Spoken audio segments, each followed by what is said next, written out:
Hey everyone, Jim Benson here from Modus Cooperandi and Modus Institute with another personal Kanban short. We're talking today about status. Like we're waiting for status from someone about something. And we're just waiting. We're waiting for status on lots of things all the time.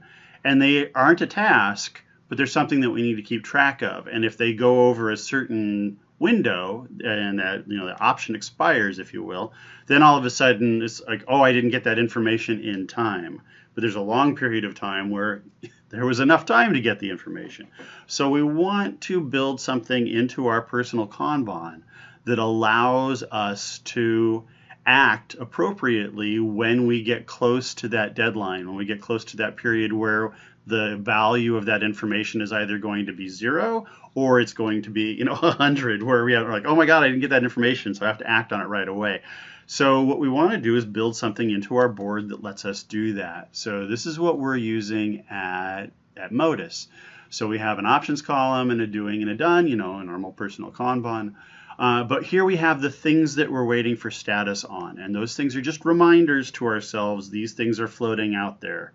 There's these projects, this potential client, this thing with insurance or what have you. So here you see we have something with the IRS. I've got a little bit of capacity here, and I look over and I say, well, I could pull something from my options, but I see that it's now time to actually act on this IRS status because the IRS hasn't contacted me. So I will pull that in and I will act on it because the ticket tells me to. The ticket tells me it's time.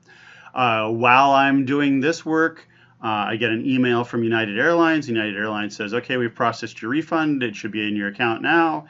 And I'll just go ahead and move that to done because that never really became a task. But if I didn't keep track of it, at some point I'd have to go back and look.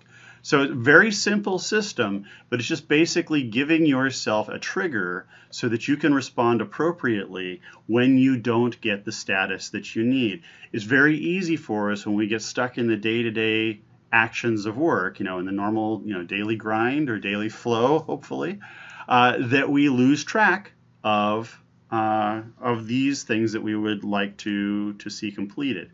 So this is what I'd like you all to do. I'd love for you to take a look at, or actually do this yourselves, and then kind of just report back and let us know what happened. Let us know how that worked for you. So thanks so much, and happy personal Kanbaning.